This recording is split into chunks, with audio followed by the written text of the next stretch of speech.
Online safety advocates have been turning up the heat big time on social media platforms like Meta, Snapchat, TikTok. And what always happens is these social media companies, they respond with a PR campaign talking about some new stat or some new program that they've launched to show how safe their platforms are.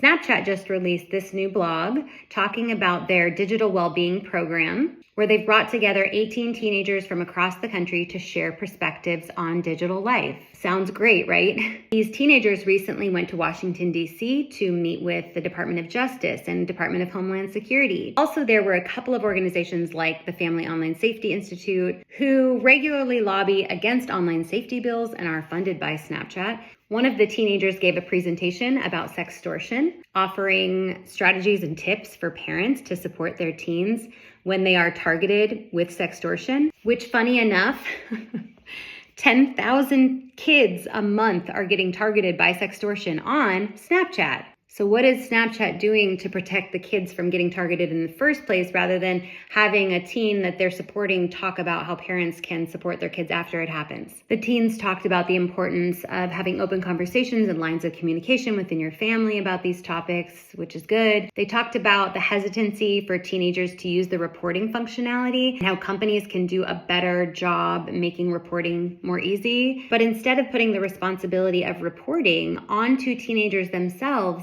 Snapchat should be investing in not pushing that type of content to teens in the first place.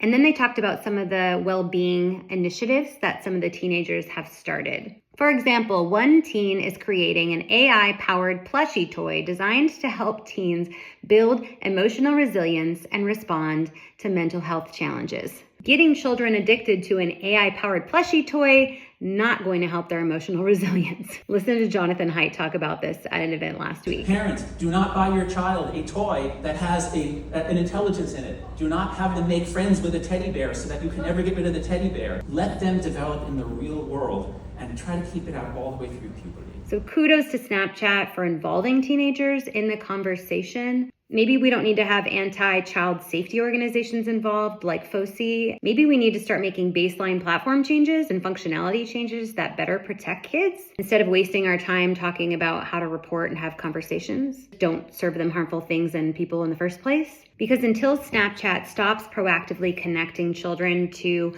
unverified adult strangers, stops pushing drug content to kids, stops their algorithm from turning into a feed of self-harm, depression, and suicide content, until all of that changes, then it's simply not safe for our kids at all. So let's start there.